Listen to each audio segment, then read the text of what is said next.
বন্দে মাতরম বন্দে মাতরম বন্দে মাতরম বন্দে মাতরম ভারত মাতা কি জয় ভারত মাতা কি জয় ভারত মাতা কি জয় বন্দে মাতরম বন্দে जे सासेनि गेजेरजोंनो जोङो आवगायलांनांगोन सानैनि गेजेरजोंनो जोङो आवगायलांनांगोन फैबाय थानाय समाव बेनो मोनसे गिदिर दोहौ जागोन बर'फोरखौ আমি তিৰংগা যাত্ৰা আৰম্ভ কৰিছো আজি আমাৰ 79th ইন্ডিপেন্ডেন্স ডে কমপ্লিট হ'ল আমি এই বছৰ 80 কৰি দিলো এই উপলক্ষে আমি শ্ৰীৰামগড় মণ্ডলৰ তৰফৰ পৰা আমাৰ সকলো কাৰ্যকৰ্তাক লৈ আমাৰ লগত আজি শ্ৰীৰামগড়ৰ সভাপতি আমাৰ ৰাজেন বাৰা ডাঙৰীয়া শ্ৰীৰামগড়ৰ উপসভাপতি বীৰদাও মুছাহাৰী তথা এই তিৰংগা যাত্ৰাৰ আমাৰ কনভেনর বীৰদাও মুছাহাৰী আছে আমাৰ লগত আৰু কনভেনাৰ নবীন শৰ্মা ডাঙৰীয়া আৰু শ্ৰীৰামগড় মণ্ডলৰ পৰা উপস্থিত আছে আমাৰ ইয়াতে মহিলা মৰ্চাৰ সভানেত্ৰী বাইদেউ ডাঙৰীয়ানী আৰু লগতে আমাৰ বিভিন্ন কাৰ্যকৰ্তা সকল আমাৰ উপস্থিত আছে এতিয়া আমি এই যাত্ৰাটো আৰম্ভ কৰিম উপলক্ষে আজি আমি শ্ৰীৰামগড় মণ্ডল হৈ সকলো কাৰ্যকৰ্তা মিলি আমি আজি এই উৎসৱখন পালন কৰি আছো আৰু এই উৎসৱৰ লগতে আমাৰ কমসে 3 কিলোমিটাৰ আমাৰ পদযাত্ৰা থাকিব আৰু ইয়াত আমাৰ জিলাৰ পৰা উপস্থিত আছে উপসভাপতি আমাৰ বিশ্বজিৎ বৰ্মন ডাঙৰীয়া আৰু আমাৰ মণ্ডলৰ সকলো কাৰ্যকৰ্তা মিলি আমি এটো কৰিম তো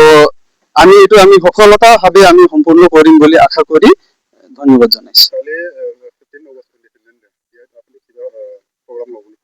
তাতে আমাৰ প্ৰগ্ৰাম তেনেকুৱা নাথাকিব কিন্তু আমি সকলো কাৰ্যকৰ্তা মিলি আমি ফ্লেগ হোষ্টিংটো কৰিম আৰু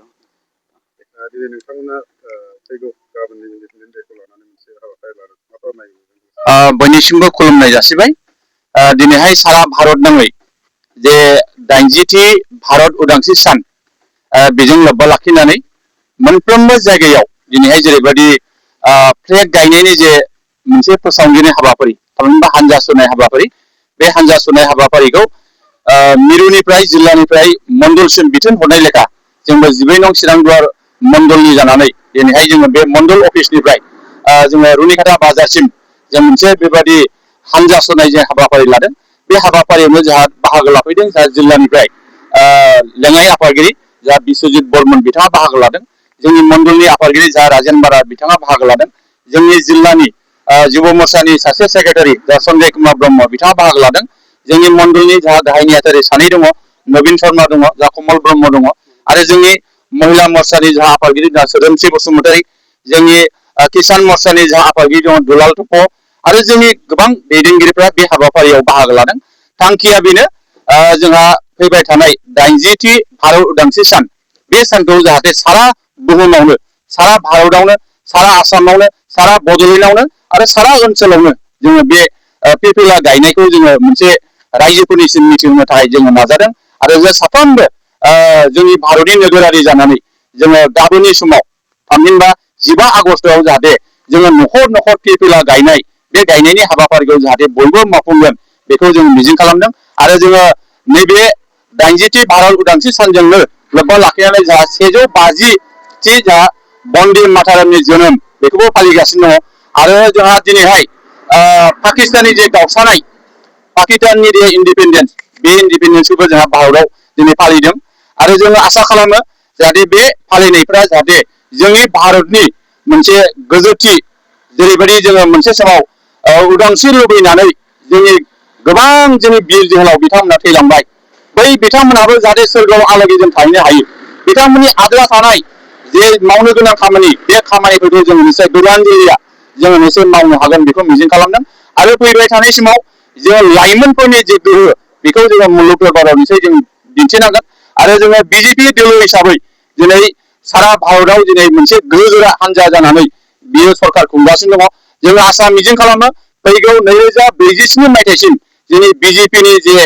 दैदेननाय जे सरकार बियो थागोन आरो जोङो भारतनि मोनफ्रोमबो जेंनाखौ जाहाथे जोङो मोजाङैनो जोङो मावफुंनो हागोन आरो मोनसे गोहोगोरा भारत दानायाव बयबो जोङो बाहागो लागोन आं बेखौ मिजिं खालामो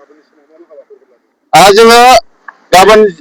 15 आगस्ट भारतनि उदांस्रि सान बे सानजों लोब्बा लाखिनो जोंहा मण्डल अफिसाव जोङो मोनसे फिरफिला उरायहोनाय जे हाबाफारि जों लादों आरो बेनि अनगायैबो जों फिसा फिसा मोनसे एक्टिभिटि हाबाफारि लानायनि सिन्था खालामनाय जादों। गाबोननि समाव बेफोरखौ जोङो थि खालामनानै जों मावफुंनो नाजागोन। जोङो दिनैहाय गोबां मानसि लिंहरनो सानदोंमोनब्लाबो नाथाय दा गायनाय फुनायनि दिन